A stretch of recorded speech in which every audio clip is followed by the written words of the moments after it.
on a un gros programme. Les chéris, ce soir, juste après TPMP, il y aura Bienvenue au monastère, à ne pas manquer le nouveau programme de C8 qui envoie Clara Morgan et d'autres célébrités vivre dans un monastère, et Sœur Catherine, qui est dans ce monastère, qui est pour moi la star du programme. Ouais. C'est la star du programme. Là, si je le dis, Si. vous êtes la star du programme.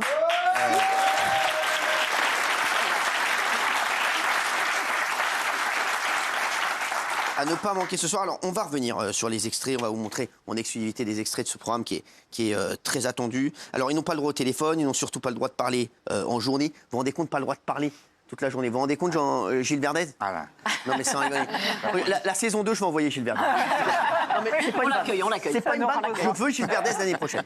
Franchement, je veux Gilles Verdez là-bas. Je sais Gilles pas comment je Verdez vais tenir. là-bas, franchement, ça serait incroyable. Ah ouais. Et Polska serait pas mal aussi. Ah ouais. Hein, franchement, Polska au monastère.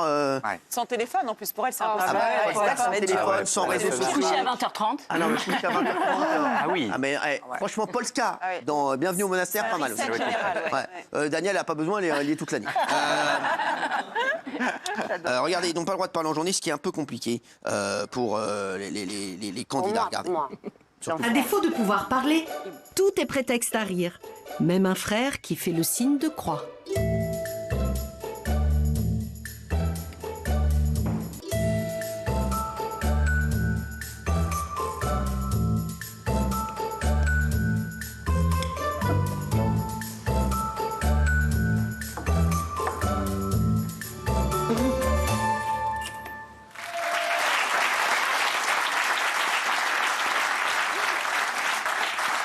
Alors, Sœur Catherine, dans l'émission, vous êtes la guide spirituelle des candidats. Ça consiste en quoi?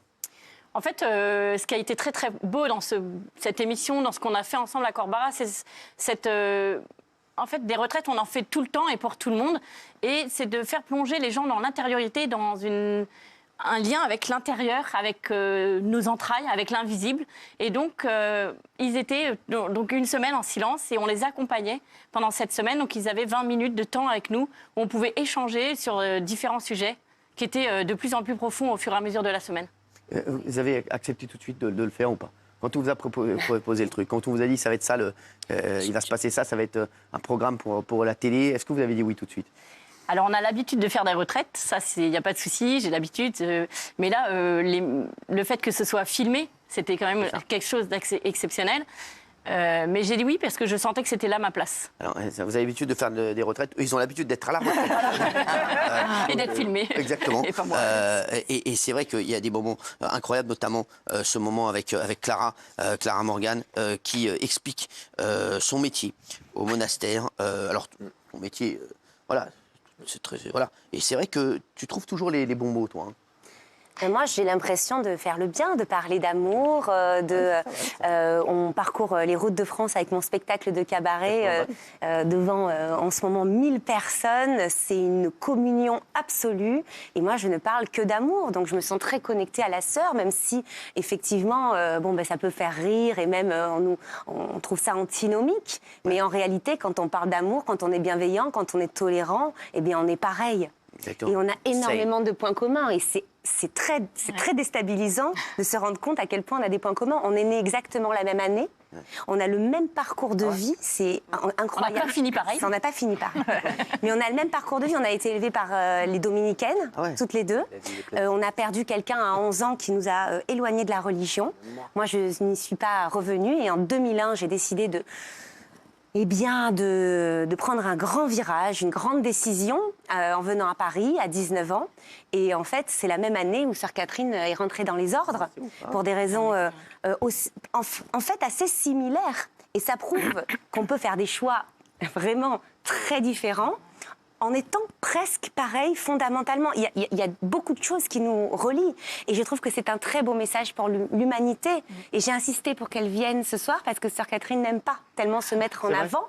Sœur Catherine, alors, comment vous avez pris votre décision? Elle n'aime pas se mettre en avant. L'ego, elle ne connaît pas. Qu'est-ce qui a fait que vous êtes venue? On vous a dit que j'étais gentille? Alors, on m'a dit que vous étiez gentille, ça a joué beaucoup. Ouais. Et puis, Clara m'a appelée et elle m'a dit que ce serait beau qu'on le fasse ensemble. Et pour moi, ça avait du sens. En fait, je me suis dit, cette retraite qu'on a vécue avec ces 6 retraitants qui étaient J'avoue, je ne connaissais personne. Clara Morgan, je ne connaissais c'est pas, comme moi, etc. Vous savez que même moi ici, je connais pas. C'est pareil. En fait, on a beaucoup de points communs, nous aussi. Et c'est vrai que, franchement, le programme, il est incroyable. Regardez, on va voir l'extrait, là. Je parlais l'extrait dont je parlais avec Clara. Ça va? Bah oui, toi? Qu'est-ce qu'on fait là? Je sais pas encore. On a un message. Moi, je suis artiste de cabaret, productrice de mon propre spectacle. Et j'ai une autre activité dédiée, on va dire, au couple, à l'amour. Donc, ça passe par la lingerie et par plein de petites choses pour pimenter la vie des couples.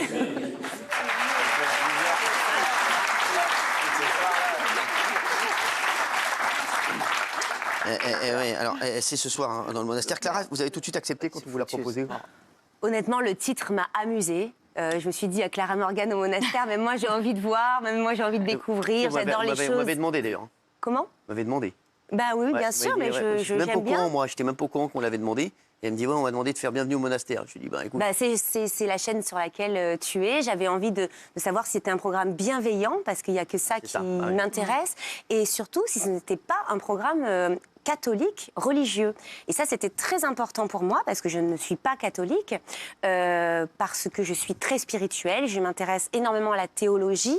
Les religions m'intéressent, parce que je trouve qu'elles divergent, mais que le point central reste la connexion à l'univers, à plus grand que soi, au mystère.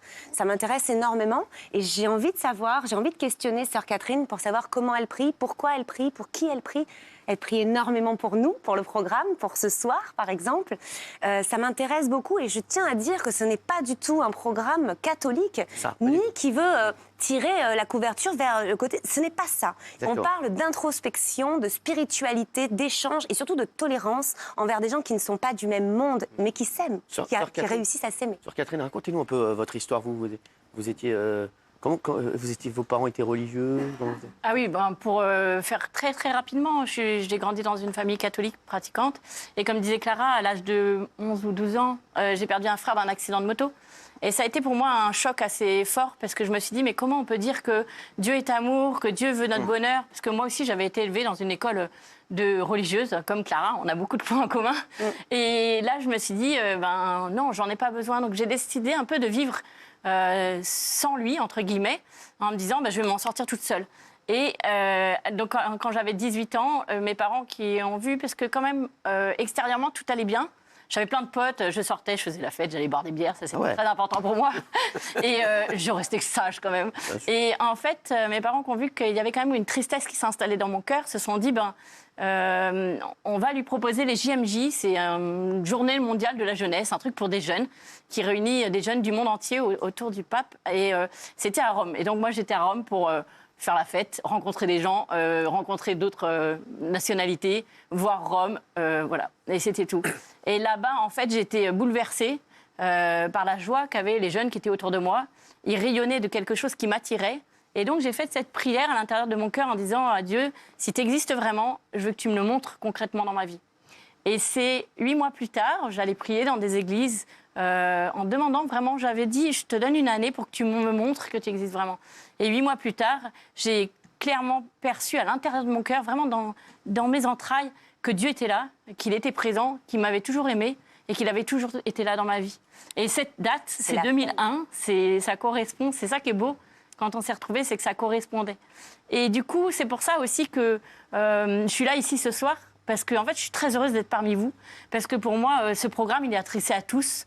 Pour moi, Dieu, il est pour tous, l'infini, il est pour tous, et l'amour, il est pour tous. Et c'est ça aussi qui nous retrouve, qui nous rassemble avec Clara. Elle n'est pas extraordinaire. C'est parce que en fait, on a tous soif d'infini.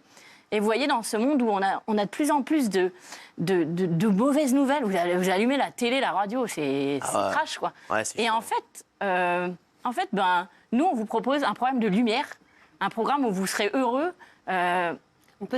Où les gens peuvent s'interroger sur leur spiritualité, sur ce qui est plus grand qu'eux.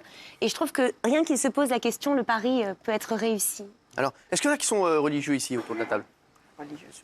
Daniel, ouais, c'est vrai. C'est quoi, comment ça se matérialise? Non, mais je suis très émue parce que C'est la joie. je me suis retrouvée dans ce parcours de jeunesse, quoi, en fait. Excusez-moi. C'est pas grave. Mais c'est vrai que quand j'ai perdu mon père, j'ai plus cru à Dieu. Enfin, je l'en voulais tellement. À 12 ans, de perdre son père, c'est tellement injuste. Et puis moi aussi, vers 18 ans, je suis revenue et j'ai attendu un signe. Enfin, c'est exactement ce que j'ai ressenti. C'est incroyable, quoi. Donc, excusez-moi, mais c'est... C'est pas grave, Daniel. Merci. Merci. Mais moi, il n'a pas fait de signe. Et puis, j'étais peut-être aussi dans la futilité. J'ai choisi une voie de futilité. Mais bon, voilà. Mais c'est incroyable ce que vous me racontez parce que je me suis retrouvée. Ce qui est le plus frappant chez Sœur Catherine, c'est qu'elle a décidé de n'être que joie. Mais Il oui, n'y a mais que c'est ça, ça on qui sent la lumière. m'importe. Peu importe le président de la République, hier, elle m'a fait rire. Pardon, je peux me permettre. Non, tu ne peux pas te permettre. Non. Parce qu'il demandait qui Vas-y. était Gabriel Attal, parce qu'elle s'en fiche complètement.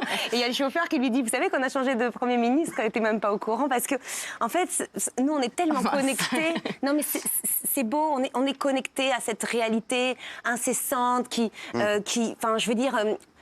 on veut des infos, on veut être connecté, Et en fait, Sœur Catherine, en fait, elle veut juste que les gens soient heureux. Toute sa vie, parce que je peux dire ce qu'est ta vie. Oui, comme elle déballe ma vie, allons-y.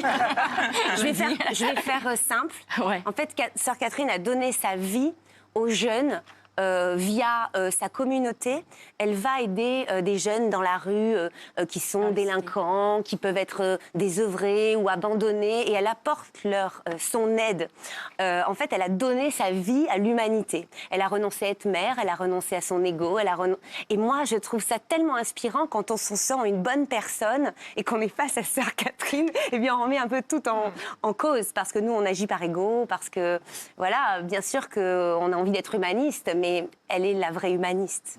Je pense que dans ce monde où c'est marrant, c'est vous qui lisez beaucoup Hartmut Rosa, qui est un philosophe, qui parle Hartmut Rosa. Tu fais pas des cuisines aussi? Non, ça je connais pas ça. Je travaille pas chez Cuisine Schmitt. Il parle de l'accélération et en fait il parle de la résonance. Et je pense qu'on est tous appelés à écouter cette résonance qui est en nous, cette vibration qui est en nous et qui est adressée à tous. C'est Hartmut qui a dit ça, non? Hartmut Rosa. Elle a connais, fait il joue au Bayern Munich. Il joue au Bayern de Munich, moi je le sais l'année dernière. Non mais j'adore. Hein. Franchement, moi je peux écouter Sœur Catherine. Autant vous, non. Autant Sœur Catherine, oui. Sœur Catherine, il paraît que vous avez rêvé de l'émission avant de venir. C'est quoi l'histoire? J'ai beaucoup prié avant de venir ici. Pour moi, c'est complètement nouveau de venir sur un plateau. En direct, hein, vous avez vu. Voilà, exactement. Je suis très heureuse de voir tous et de voir tous ceux qui regardent et regarder l'émission. En fait, vous allez être touchés par cette émission qui s'adresse à tous, qui est universelle. Les 6 retraitants que moi j'ai découverts, Jean-Marc Généreux, Simon Castaldi, Fabienne Cara, Delphine Vespizer, Paul Elkarat, notre bien-aimée Clara, ils étaient tous, en fait, ils ont tous joué le jeu. Ils ont tous joué le jeu du silence, de se couper du monde, de l'intériorité. Ils parlaient un peu. Il y en a qui n'ont pas réussi, hein, mais on a essayé. Et en fait, ça a donné des choses qui sont très, très fortes, très, très belles et que vous verrez tout au long de l'émission. Merci, Sœur Catherine. Merci, Clara Morgan, d'être avec nous.